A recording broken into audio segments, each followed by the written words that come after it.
akan menjelaskan tentang hakikat perkawinan, ciri-ciri hakiki perkawinan, dan tujuan perkawinan.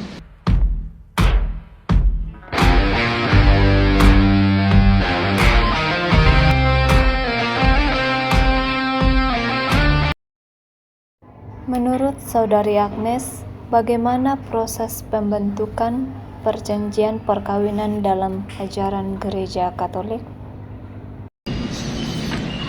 Baik, menurut ajaran Gereja Katolik, proses pembentukan perkawinan yakni perjanjian perkawinan dengannya seorang laki-laki dan seorang perempuan membentuk antara mereka persekutuan seluruh hidup yang menurut sifat khas kodratnya terarah pada kebaikan suami istri serta kelahiran dan pendidikan anak antara orang-orang yang dibaptis oleh Kristus Tuhan diangkat ke martabat sakramen. Nah, dalam kesatuan mesra dan persekutuan kasih, seorang laki-laki dan seorang perempuan yang sepakat saling memberikan diri dan menerima satu sama lain seumur hidup. Nah, tujuan dari persekutuan itu adalah kesejahteraan lahir batin pasutri dan juga anak-anak yang dipercayakan Tuhan kepada mereka. Menurut Saudari Apri, bagaimana dengan ciri-ciri hakiki perkawinan? Ciri-ciri hakiki perkawinan dalam Gereja Katolik sejak semula mengajar dan mempertahankan ajaran tentang martabat luhur dan stabilitas institusi dalam perkawinan.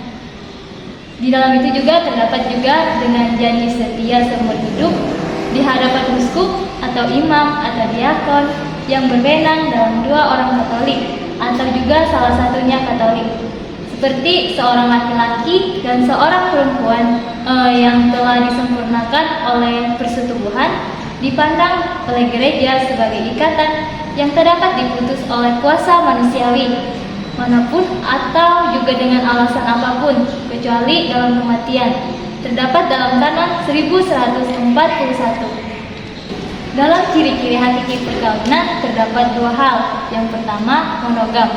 Konsep dari monogam ini bersifat juga kesatuan atau unitas, sangat erat dengan terkaitnya sifat inklusif, ikatan perkawinan, hanya satu istri dan hanya ada satu suami.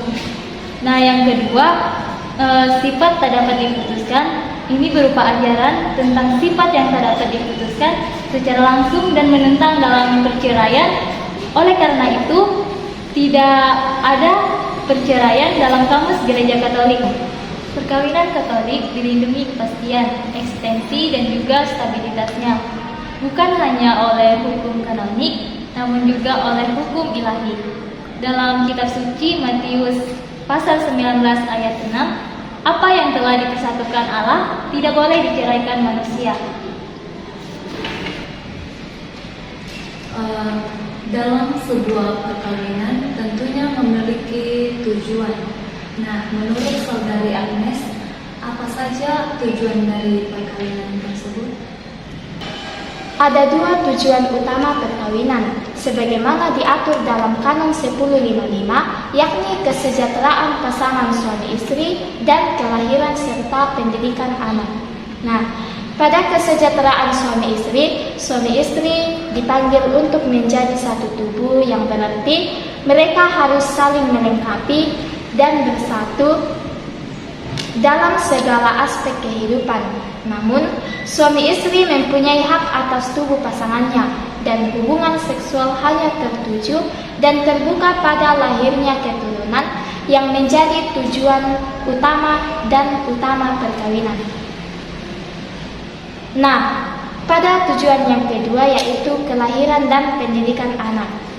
Selain kesejahteraan suami istri, perkawinan juga hendaknya terbuka pada keturunan serta pendidikan anak-anaknya.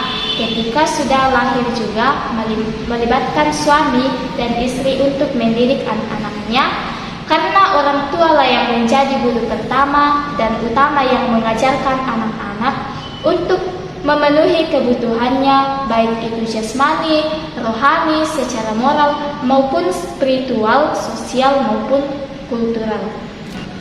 Baik, terima kasih Saudari Agnes dan Saudari Apri atas penjelasannya. Semoga bisa memperkaya bagi saudara-saudari sekalian. Sekian dari kami.